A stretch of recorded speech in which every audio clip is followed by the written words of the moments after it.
Hola, bienvenidos a este capítulo 2 de la temporada 3 de este curso de ICAMED. Y hoy vamos a hablar de anticoagulación en fibrilación auricular.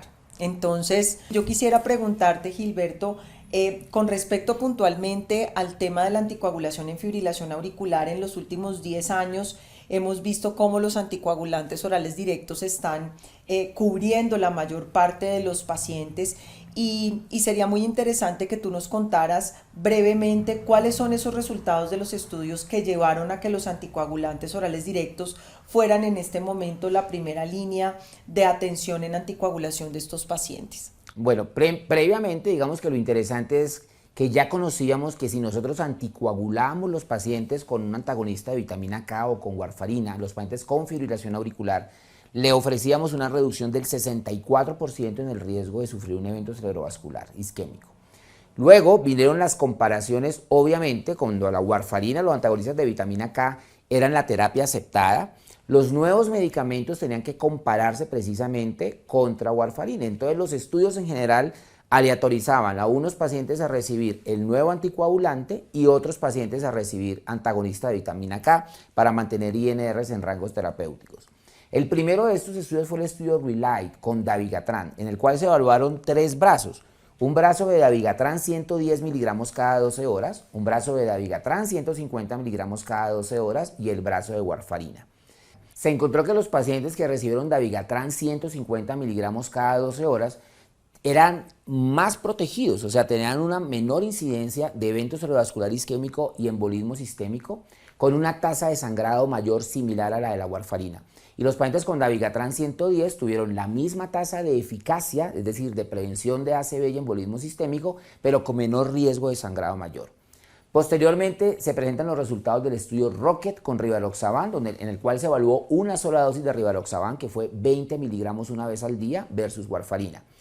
Y lo mismo en el Aristóteles, se evaluó una sola dosis de apixaban, que fue 5 miligramos cada 12 horas versus warfarina.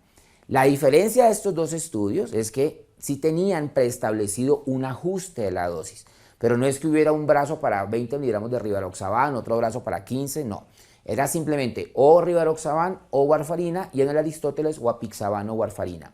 Los criterios para ajustar la dosis en el estudio ROCKET con rivaroxaban era que si los pacientes tenían una tasa de filtración glomerular por debajo de 49 mililitros por minuto y hasta 30 mililitros por minuto, ya no se le iban a dar 20 miligramos una vez al día, sino 15 miligramos una vez al día. Resultados del ROCKET demostró que rivaroxaban en la dosis evaluada era igual de eficaz e igual de seguro que la warfarina, con algunos desenlaces de seguridad en los cuales se reducía específicamente a favor del brazo de rivaroxaban. En el estudio de Aristóteles lo que encontramos es que el uso de apixaban se asociaba con mayor eficacia, es decir, con mayor prevención de ACV isquémico y embolismo sistémico, pero también con mayor seguridad, hubo una menor tasa de sangrado mayor. Los 3 estudios no son comparables entre sí, las poblaciones son diferentes, pero nos permitió cambiar el paradigma de cómo estamos tratando hoy en día a los pacientes con fibrilación auricular desde el punto de vista de la anticoagulación. Un cambio que vino posteriormente fue el ajuste de la dosis dependiendo de la tasa de filtración glomerular. Acuérdate que en estos pacientes, cuando teníamos hasta 30 mililitros por minuto en general, era que se incluían en los estudios. Sin embargo, en tanto para rivaroxaban como para apixaban se empezaron a ajustar y a modificar un poquito las dosis y hoy en día tenemos aprobación con tasas de filtración glomerular más bajas. ¿Por qué no nos cuentas un poquito, Ana, de cómo hoy en día está la recomendación dada para poder prescribir estos anticoagulantes? Miremos cómo se comporta con dabigatran, con rivaroxaban y con apixaban, dependiendo de la función renal. ¿Y cuáles son los criterios para ajustar las dosis? Eso es muy importante porque para eso debemos conocer un poco el metabolismo de los anticoagulantes orales directos. Recordar que dabigatran es un medicamento con un 80% de excreción renal. Esa es la razón por la cual por debajo de 30 mililitros minuto definitivamente los niveles plasmáticos del medicamento pueden incrementarse. Entonces definitivamente en el caso de de dabigatran, si tenemos menos de 30 mililitros minuto está no deberíamos completamente utilizar. contraindicado, y si tenemos menos de 50 mililitros minuto, o sea a partir de 49, debemos utilizar la dosis de 110 miligramos cada 12 horas. Correcto. Hay otros escenarios en los cuales debemos ajustar la dosis de dabigatran, por ejemplo, en pacientes mayores de 80 años y en pacientes que estén tomando algunos medicamentos que interfieran potentemente con el metabolismo de la CYP3A4. En el caso de rivaroxaban no tenemos ningún ajuste determinado ni por edad ni peso, solamente en pacientes, como dijiste anteriormente, con menos de 50 mililitros minuto de depuración de creatinina. Esto cambió un poco con respecto a la inclusión del Rocket, y la recomendación de las guías, o por lo menos la aprobación FDA y EMEA, es para pacientes que tengan más de 15 mililitros minuto de depuración de creatinina calculada por Cochrane, por supuesto con mucha precaución en los pacientes que tengan entre 30 y 15 mililitros minuto.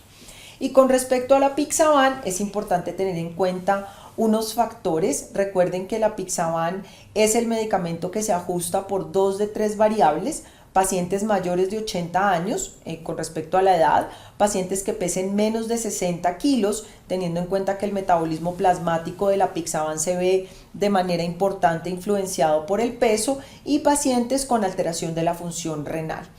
Yo creo que ahí tocas un punto muy importante.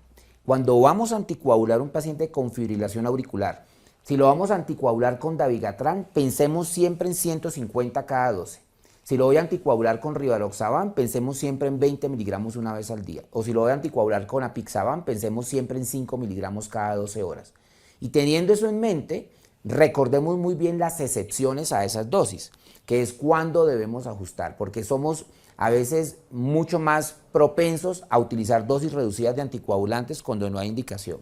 Entonces recordemos, siempre dabigatran 150 cada 12. ¿En quién no? ¿A quién le vamos a dar 110 cada 12? Lo que tú mencionabas ahorita, pacientes por encima de los 80 años, entre 75 y 80 que tengan un alto riesgo de sangrado, los que utilizan medicamentos como verapamil o dronedarona, y los que tengan tasa de filtración glomerular definitivamente por debajo de 50 mililitros por minuto, y hasta 30 deberíamos darle 110. ¿Por debajo de 30 mililitros por minuto? No usar dabigatran. Perfecto. ¿Cuál es el ajuste para rivaroxaban entonces? Los pacientes que tengan menos de 50 mililitros minuto, a partir de 49 mililitros minuto de depuración de creatinina calculada por Cochrane, Riva no se ajusta ni por edad ni por peso. Correcto, entonces, y hasta 15 es la recomendación. Entre 15 y 49 mililitros por minuto damos 15 miligramos una vez al día. Por encima de 50 mililitros por minuto damos la dosis plena, que es 20 miligramos una vez al día.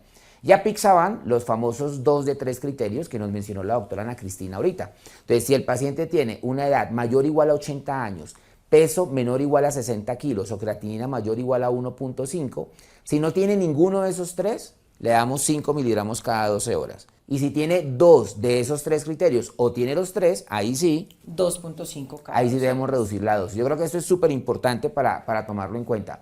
Muchísimas gracias a ustedes por habernos acompañado. Por favor, no olviden escribir todas sus preguntas, todos sus comentarios. Estamos atentos a leerlos y a responder la mayor cantidad y a la mayor rapidez. Así es. En el capítulo número 2 vamos a hablar ahora sí en el capítulo número 3 vamos a hablar ya de anticoagulación en tromboembolismo venoso. Así es. Los esperamos.